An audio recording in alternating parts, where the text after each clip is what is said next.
என் பேர் சூரியபிரகாஷ். என் மருமகனுக்கு இந்த தாடையில் சின்ன ஒரு நெறிக்கட்டி இருந்தது. அதை நாங்கள் லோக்கலில் பார்த்தோம். அவங்க வந்து நீங்கள் ஹை கிரவுண்டுக்கு போங்க அப்படின்னு அந்த டாக்டர் ஒரு ஆலோசனை கொடுத்தாரு. அதன் பேரில் தான் 10/2/2025 வந்து அட்மிட் பண்ணோம்.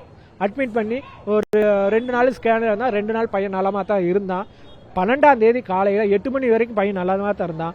அப்போ அந்த ஊசி போட்ட முன்னாடி வரைக்கும் பையன் நல்லா தான். அந்த ஊசி போட்டதுலேருந்து தான் பையனுக்கு பேச்சு மூச்சு இல்லை. உயிர் எப்போ போச்சுன்னு இன்னும் வந்து அவங்க மேனேஜ்மெண்ட் விஷயமா எங்களுக்கு வந்து கன்ஃபார்மாக எதுவுமே சொல்ல மாட்டேங்கிறாங்க. கேட்டால் நான் போஸ்ட்மார்ட்டம் பண்ணி சொல்கிறேன் அப்படிங்க. இப்போ போஸ்ட்மார்ட்டம் பண்ணப்படுறதும் அவங்க தான், டாக்டர் தான். இப்போ இன்னொரு டாக்டர் வந்து நாங்களே வச்சு இது பண்ணாலும் எங்களுக்கு வந்து அதில் வந்து நம்பிக்கை வரல. ஏன்னா டாக்டர் அவங்க மேனேஜ்மெண்ட் கவர்மெண்ட் சம்மந்தமாக தான் இருப்பாங்க. எங்களுக்கு வந்து கிளியராக ஒரு இது கிடைக்கும். நாங்கள் பாடியே வாங்க போகிறதும் கிடையாது. இந்த போராட்டத்தை நிறுத்த போறதும் கிடையாது. நாங்கள் அடுத்த கட்ட நடவடிக்கையாக போய் ஹைகோர்ட்டில் போய் மனு கொடுக்க போகிறோம்.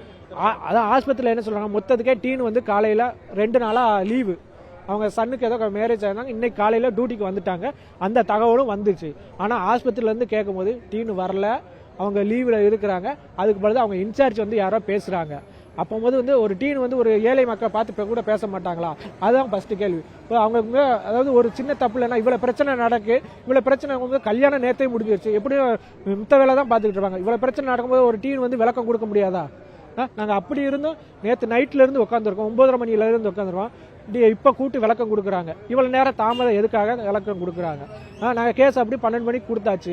போலீஸ் இன்னைய வரைக்கும் அந்த பையன் யார் என்ன ஏதுன்னு ஒரு டீட்டெயில் சொல்ல. இப்போ கூட நாங்கள் டீட்டெயில் கேட்குறோம். கேட்டு அவங்க என்ன சொல்கிறாங்கன்னா, கேஸ் சீட்டில் வந்திருக்கோம் அந்த பையனை பற்றி டீட்டெயிலு அப்படிங்கிறாங்க. அவங்க வாயிலிருந்து சொல்ல மாட்டேங்கிறாங்க. ஆஸ்பத்திரி சைடில் இருந்து சொல்ல மாட்டேங்கிறாங்க. கேஸ் கிறிஸ்டியில் இருக்கும். கேஸ் கிறிஸ்டியில் என்ன பேர் போடுறாங்க என்ன ஏதுன்னு யாருக்கு தெரியும்? இப்போ முறைய இப்போ எங்களுக்கு ஒரே காரணம், இப்போ அந்த பையன் யார் என்னன்னு தெரியல. அந்த பையன் வந்திருக்கானா, அவனை பையனை அரெஸ்ட் பண்ணியிருக்காங்களா, விசாரணை பண்ணியிருக்காங்களா, எந்த முடிவுமே தெரியல.